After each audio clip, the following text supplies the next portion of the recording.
vídeo é falar a respeito de planejamento de amostragem georreferenciada. Dentro da agricultura nós temos três tipos básicos de amostragem: a convencional, georreferenciada e zonas de manejo.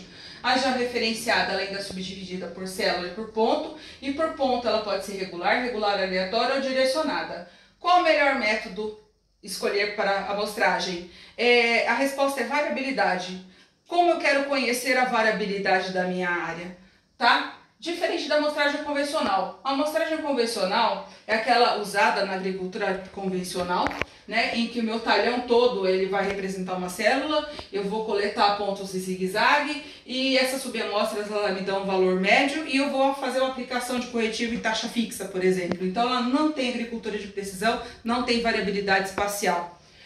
Já dentro da amostragem georreferenciada, e aqui georreferenciada porque a gente usa o sistema GNSS de localização, que eu preciso do GPS, eu tenho uma amostragem por célula. Por célula, de repente eu escolho esse critério porque eu não conheço nada da minha área, porém eu ainda não tenho condições financeiras suficientes para escolher uma amostragem por ponto, porque a amostragem ela custa caro, né? Então eu divido o meu talhão, a minha área, em células, e dentro dessas células eu coleto subamostras e o resultado dessas subamostras é uma média do valor daquela célula. Eu consigo ter enxergar um pouquinho melhor a variabilidade. De repente, se eu quero fazer uma correção de solo olhando para essa variabilidade, já é melhor que a convencional. Mas ela ainda não é uma agricultura de precisão, porque aqui eu não tenho interpolação de mapa, tá? Aqui ainda eu tenho resultados de médias, né?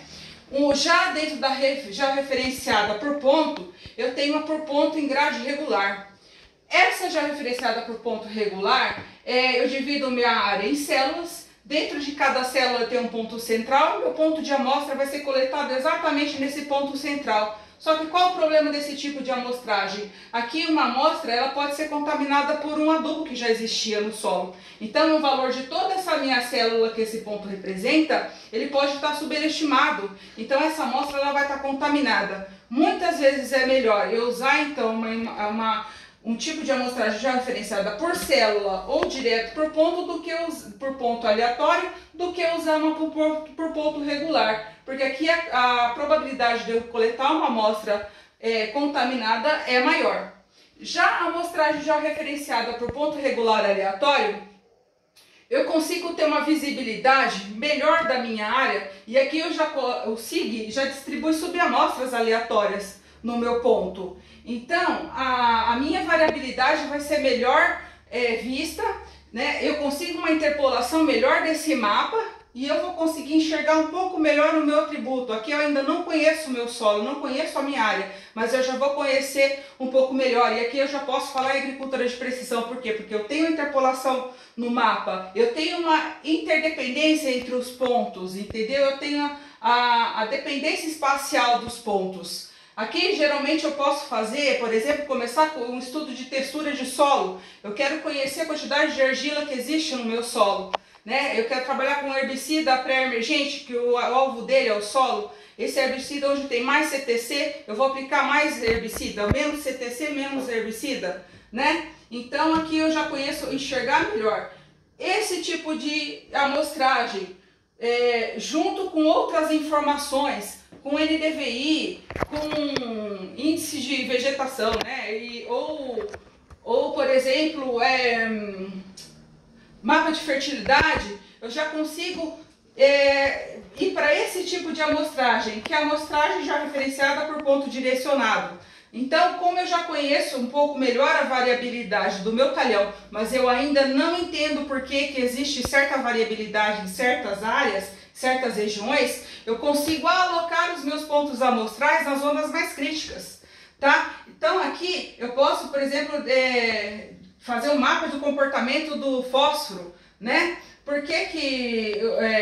Ou um mapa de produtividade, né? Por que nessa área eu consigo produzir mais? Por que nessa área está menos? Qual é o problema dessa zona crítica onde eu produzo menos? Então eu vou escolher a minha já referenciada por ponto direcionado. Tá? Então aqui eu já tenho a imagem de satélite, já tenho a amostragem da minha área, conhecimento melhor da minha área, enxergo um pouco mais de perto a minha área E o que eu posso fazer? Observar como que se comportam os atributos do meu solo. E se de repente eu enxergo que esses atributos do meu solo, eles não variam ao longo do tempo, eu já posso começar a distribuir os meus pontos em zonas de manejo.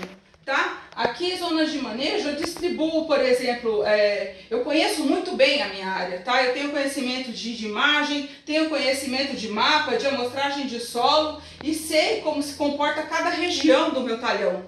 Então aqui eu tenho alta produtividade sempre, média produtividade e baixa produtividade. Então eu faço 3 pontos amostrais, né? Por quê? Porque o meu atributo não varia nessa região. Tá? Então, o que manda na zona de manejo, o que vai fazer eu selecionar a zona de manejo, distribuir a zona de manejo, é o atributo que eu estou distribuindo dentro da minha área. Tá?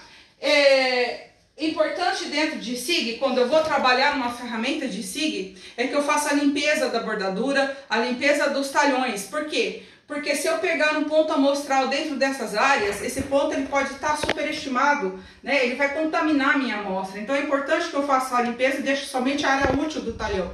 Outra coisa importante, trabalhar o SRC da camada. Tá? Dentro do SIG, a gente não trabalha em graus, a gente precisa trabalhar em metros. Né? Então, quando eu pego lá uma imagem de satélite, uma imagem de DVI, jogo para o meu SIG, ela vem numa coordenada geográfica, eu projeto ela para UTM ou pseudo-mercato para que eu possa trabalhar a medidas, para que eu possa trabalhar em metros, né?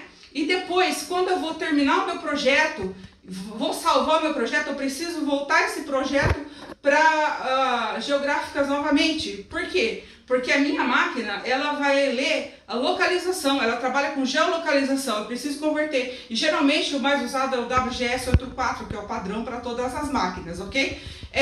Uma outra coisa importante também, quando eu salvo o meu arquivo, a extensão do arquivo, o tipo de arquivo, ele tem que ser arquivo shape. Por que o shape? O shape ele abre em qualquer GIS. E o shape, qualquer controlador de máquina também consegue fazer a leitura desse tipo de extensão, tá? Então é importante que eu tenha esses critérios em mente. E quando eu falo em busca de fontes, né? Para que eu possa escolher uma grade amostral, qual a melhor grade amostral? Então, a grade amostral ela vem da variabilidade, o tipo de grade amostral que eu quero escolher, ela vem da variabilidade. Então, eu posso buscar fontes externas de informação da minha área. Imagens de satélite, imagens de LDVI, índices de vegetação da minha área, onde eu posso conseguir um site como Taranis, por exemplo.